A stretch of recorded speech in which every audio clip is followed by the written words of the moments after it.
So hello guys, welcome to our YouTube channel IT Lovers. This is me Ayush and today we are going to learn about anti-Markov rule यानी खार्श peroxide effect. अब जैसे Markovnikov rule था, anti Markovnikov rule है, तो बच्चों को बहुत ज़्यादा कंफ्यूजन रहता है what is Markovnikov and what is anti Markovnikov.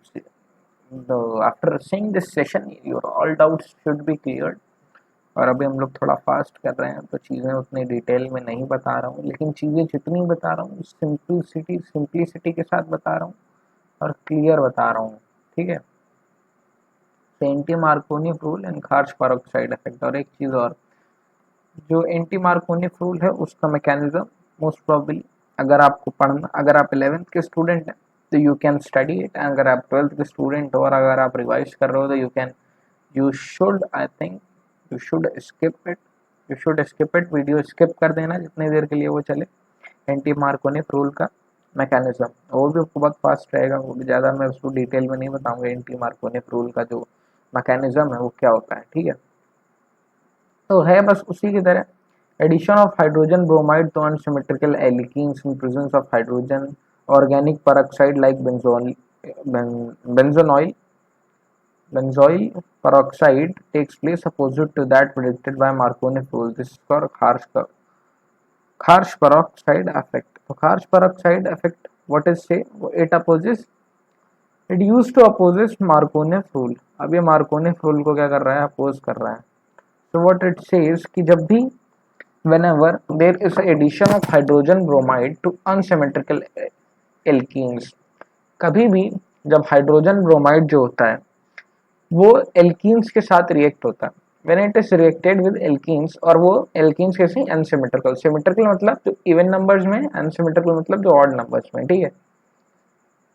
और अनसिमेट्रिकल एल्कीन्स मतलब वो जिनकी मतलब they are those who are not superimposable. Superimposable, non superimposable, we had covered it in isomerism. If you had not watch it, go and watch our previous lecture. So those alkenes which are not superimposable, they are called unsymmetrical alkenes, and those which are superimposable, they are called symmetrical alkenes. Okay, so जब भी किसी hydrogen bromide को किसी unsymmetrical alkenes के साथ organic peroxide जैसे benzoyl peroxide के साथ जोड़ा जाता है, तो ये जो बनता है, जो प्रोडक्ट बनता है, वो मार्कोनिक रूल के हिसाब से, जो मार्कोनिक रूल है उसका जस्ट अपोजिट फॉलो करता है। तो क्या था मार्कोनिक रूल? मार्कोनिक रूल ये था कि हाइड्रोजन हैलाइड जब किसी भी एल्कीन एल्काइन के साथ ऐड होगा तो क्या होगा, जब भी हाइड्रोजन हैलाइड किसी एल्कीन या एल्काइन के साथ ऐड होगा तो वन थिंग हैपेंड कि जो हाइड्रोजन है वो उस कार्बन के डबल बॉन्ड वाले ग्रुप में, जैसे दो कार्बन है डबल बॉन्ड से, तो हाइड्रोजन उस कार्बन के साथ जाएगा जिसके पास हाइड्रोजन नंबर ऑफ हाइड्रोजन ज्यादा होते हैं। बट इसमें क्या होता है, इसमें चीजें अपोजिट होती हैं। इसमें हाइड्रोजन उसके साथ जाएगा जिसके पास हाइड्रोजन कम है, जिस कार्बन के पास हाइड्रोजन कम है, हाइड्रोजन उसके साथ रिएक्ट होगा। तो ये क्या हुआ, मार्कोनिक रूल का जस्ट अपोजिट हो गया। जो मार्कोनिक रूल ने प्रेडिक्ट किया था, जो मार्कोनिक रूल ने बोला था, जस्ट उसका जस्ट अपोजिट हो गया, इसलिए इसको बोल दिया एंटी मार्कोनिक रूल। अब देखो ये क्या होता है। अब जैसे कि ये अनसिमेट्रिकल एल्कीन है, ठीक है, this is an unsymmetrical alkene, ये कार्बन का डबल बॉन्ड, ठीक है, और इस कार्बन के पास है एक सिंगल बॉन्ड, मतलब एक हाइड्रोजन, और इस कार्बन के पास है दो हाइड्रोजन। कार्बन के पास है दो हाइड्रोजन और इसके पास है only one, it has only one.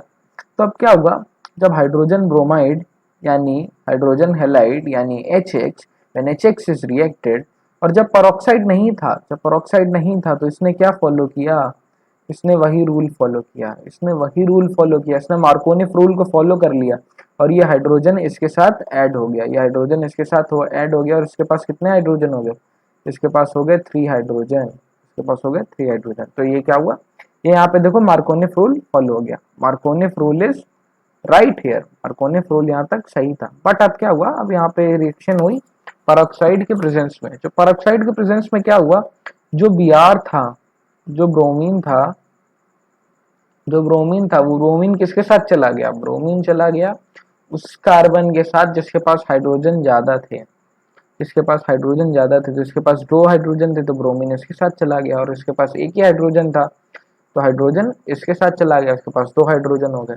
तो इससे ये समझ में आया कि परऑक्साइड की जब प्रेजेंस करा दी जाती है, जब किसी रिएक्शन में परऑक्साइड डाल देते हैं तो उसका इफेक्ट क्या होता है, तो peroxide will affect Markovnic rule, peroxide will affect Markovnic rule, तो Markovnic rule उल्टा हो जाता है whenever a peroxide is added, so that's why it is also known as harsh peroxide effect, means peroxide will affect the Markovnic rule alternatively, means ये Markovnic rule को opposite कर देता है, उसको एंटी बना देता है। सो एंटी, अब एक चीज़ है कि बहुत सी बेसिक सी चीज़ है, शायद आपको पता हो कि एंटी मीन्स अपोजिट, और किसी भी चीज़ का अपोजिट मतलब उसका अपोजिट जो भी उसका विलोम है या उसका विपरीत है, उसको हम लोग एंटी से रिप्रेजेंट करते हैं इंग्लिश में। Anti Markovnikov rule is under getting from its name also, की तो मैं नाम से ही पता चल रहा है कि एंटी मार्कोनिक रूल क्या है। ठीक है, अब इसके आगे इसका मैकेनिज्म है, तो 12th के स्टूडेंट्स इसको स्किप कर सकते हैं, 11th के स्टूडेंट्स इसको देख सकते हैं, as you want is your wish. The first step is chain initiating step. Chain initiating step जिसमें chain initiate होती है, तो एक ये बॉन्ड है, तो पेरोक्साइड ऑक्सीजन, ऑक्सीजन पेरोक्साइड सबको पता होगा, जितने लोग पढ़ के आए हैं थोड़ा बहुत कुछ तो पता होगा पेरोक्साइड क्या होता है।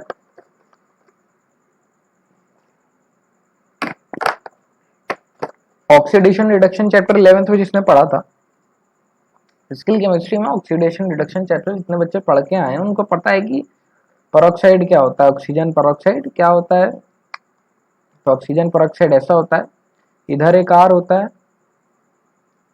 और इधर एक आर होता है, ठीक है, इधर एक आर इधर एक आर, ठीक है। तो अब क्या हुआ है, when peroxide bond is weak and easily broken in broken homolytically in presence of light और हीट। तो अब क्या होता है, कोई जो कंपाउंड है वो होमोलिटिकली ब्रोक होता है। होमोलिटिकली ब्रोकन का मतलब होता है जैसे कि एक कंपाउंड, बड़ा कंपाउंड ब्रेक हुआ तो जो दो हमारे पास सब प्रोडक्ट्स आए वो दोनों इक्वल हैं, वो दोनों सेम है। तो जब ये ब्रोक होता है, जब R bond O bond O bond R break होता है, तो जो दो हमारे पास चीज आती हैं, जो दो आते हैं ओ आर और O R, O R O R, R O का radical, we will got two radicals, ठीक है, will got two radicals of R O. तो ये दोनों चीजें सेम है, ठीक है, इक्वल चीज आ रही है, तो इसी को बोलते हैं होमोलिटिकल ब्रोकन, इसी को बोलते हैं ब्रोकन ऑफ ब्रोकिंग होमोलिटिकली। तो ये लोग क्या होते हैं, यूवी के प्रेजेंस में it will break homolytically and we will get to radical of RO. Getting a point. Third step is chain propagating step. Chain propagating step in which इसमें break होते हैं दोनों चीजें, इसमें H will break in a radical and Br will break in a radical. So what happen, हम लोग क्या करते हैं कि एक अनसिमेट्रिकली एल्कीन को Br रेडिकल से रिएक्ट कराने पे what will happen, 2 degree free radical will form, okay, in presence of